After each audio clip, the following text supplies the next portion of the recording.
U.S. President Donald Trump has announced the broad terms of a trade deal with Britain, which could lower the burden of his sweeping tariffs and potentially deliver a political victory for Prime Minister Keir Starmer. President Trump said the two nations are affirming that reciprocity and fairness are essential principles of international trade. Mr. Trump hailed the deal in the Oval Office, with Starmer patched in on a speakerphone as U.S. Treasury Secretary Scott Bessent and top trade negotiator James Ingerza head to Switzerland to launch negotiations with Chinese negotiators. The deal is the first rolled out in President Trump's second term. He said the details of the agreement have been finalized. I wouldn't be surprised, but we have tremendous things happening on trade, the likes of which we've never seen before. The UK deal was a big one. They've been trying to make that deal for 25 years. They've been unable to do it, and we were able to do it, and it was really something special. The Prime Minister was on the phone and the whole thing. It was really great.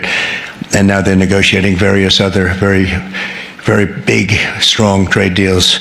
Nobody thought it would be possible, Claudia. Look at our great Congresswoman over there. Nobody thought it would be possible. Look at, wow, we have senators, we have the whole ball game here, huh? Lots of false claims have been shared since the tensions escalated between India and Pakistan.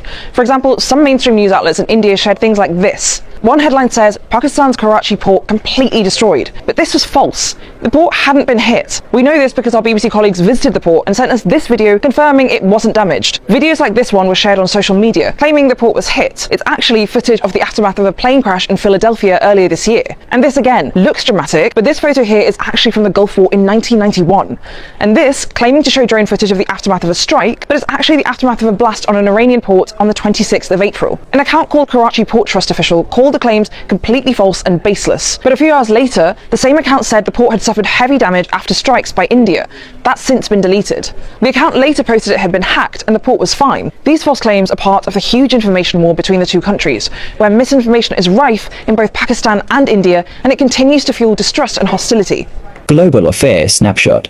Key developments. 1. Trump keeps 10% tariffs on Britain, eases duties elsewhere. President Trump's decision to maintain a 10% tariff on British goods, while easing duties on automobiles and other imports, signals a strategic leverage in post-Brexit trade talks. This selective approach could complicate UK-US relations but offers relief to global manufacturers. 2. False claims spread amid escalating India-Pakistan tension. Misinformation is fueling nationalist sentiments and inflaming public opinion on both sides as tensions rise. Social media platforms are struggling to contain viral false claims, underlining the need for stronger fact-checking mechanisms in conflict reporting. 3. Sudan cuts diplomatic ties with UAE. Sudan's abrupt severance of diplomatic ties with the UAE marks a significant geopolitical shift in the Horn of Africa. The move likely reflects frustrations over UAE's role in Sudan's internal conflict and external alliances,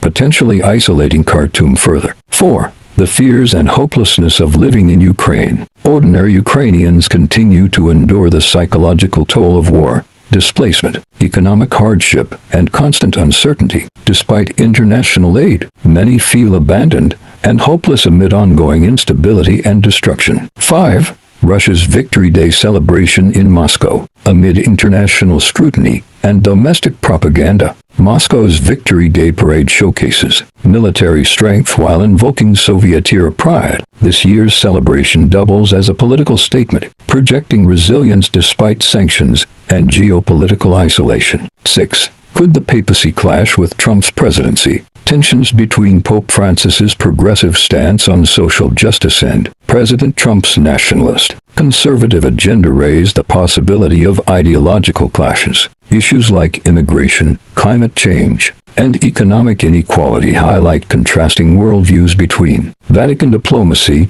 and White House policy. After coming this far, I believe you have subscribed because there are really more coming your way. Like this video if you found it intriguing and informative. Share it with friends and family on your other social media handles. And don't forget to drop a meaningful comment. Thank you so much for always checking us. I look forward to that moment where this channel becomes your most favorite click. For now, stay safe. Cheers.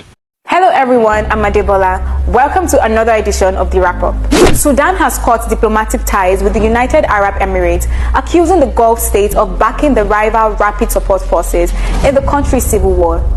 The announcement comes as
cardinals at the Vatican.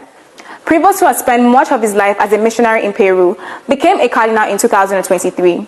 He succeeds Pope Francis, who passed away last month after leading the church for 12 years. A young Nigerian inventor, Oluwatobi Oyinlola, has set a new Guinness World Record for developing the smallest GPS tracking device prototype.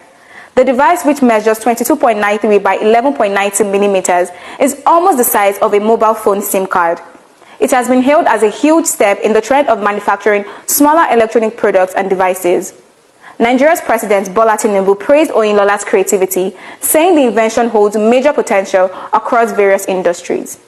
That's all for this week. See you again next Friday. It's like a Russian roulette, essentially, so you never know will you survive or not. In Kiev, you might be hit by a chance, by a very small, slim chance.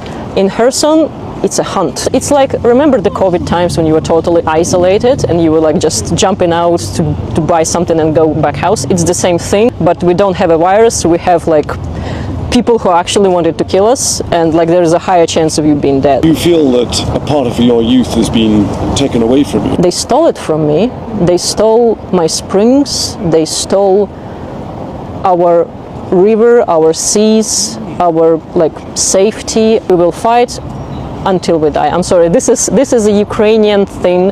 We were always willing to sacrifice our life for freedom, because we know what it's like not to be free. I'm on Moscow's Red Square for Russia's Victory Day celebrations, commemorating the 80th anniversary of the Soviet Union's defeat of Nazi Germany. The troops are assembled behind me, and there are Soviet banners that have been put up on the buildings surrounding the square. And this is an event of huge importance here that's really become central to Russia's national identity under Vladimir Putin. It is marked by a military parade here on the square full of pomp and patriotism. Thousands of troops take part, military bands pump out war songs, and then of course there is the hardware: tanks, armoured personnel carriers and intercontinental ballistic missile launchers, a very obvious show of military might and muscle. This isn't just about the past though, it's also about the present too, a way to justify Russia's current course of aggression so that people here view its invasion of Ukraine in the same light as World War II, as an existential struggle against a foreign aggressor. And if we just turn to the stand behind, where the spectators are sat, you might be able to see that it is full of either current servicemen or recent servicemen, people who have served in Ukraine. There are veterans from World War II, a few of them who'll be watching alongside Vladimir Putin in the central tribune, but mostly in the stands it's people who have served in Ukraine. Now there was a time when NATO troops would take part in this, marching alongside Russian troops, but not anymore of course. Russia's been forced to find new allies and they are on show. Chinese troops marching here alongside units from Vietnam, Mongolia, Egypt, too, and there are foreign leaders too, lots of them, more than 24 heads of states are here watching the parade, the most high profile of whom is China's Xi Jinping. Brazil's president will be here too, also the Slovakian Prime Minister Robert Fico, the head of an EU member state, much to Brussels' annoyance. For the Kremlin, though, this is a major PR coup, a chance for Vladimir Putin to show the West that their efforts to isolate Russia haven't been successful. According to him, it is evidence of a new world order. Ukraine, though, is furious. They say this is a show of support for Russia's war against its neighbour. I hope that he can help people to see beyond the divisions of the country and remember the poor, because I don't think we're doing a very good job right now with taking care of people that need help. I'm hoping he'll bring inspiration to all of us to preach love, and that the people in Washington listen. Because this Pope, like the church, like Jesus, was for the poor, the disenfranchised, the hungry. I like that he opened with a message of peace, because I think we're greatly in need of peace in the world, and by coming out and first stating peace, I think it's an important time for someone with that message. Pope Leo XIV grew up here in Chicago, one of the largest archdioceses in North America, but spent years on mission in Peru, South America. Friends say it's there that he developed a heart for migrants. Earlier this year, he shared a post online questioning Vice President J.D. Vance's interpretation of Christianity, and another post asking if President Trump and the Salvadorian president understood the suffering caused by their immigration policies. But President Trump isn't likely to listen, even to the first pope from the United States, and that could pitch this papacy against the presidency. He will do a great job, because even the very name he took, Leo XIV, he was famous for the encyclical Rerum Novarum, which came out in 1891, which was about social justice, about wages, taking care of the poor, the voice for the voiceless. He will follow in the steps of Pope Francis.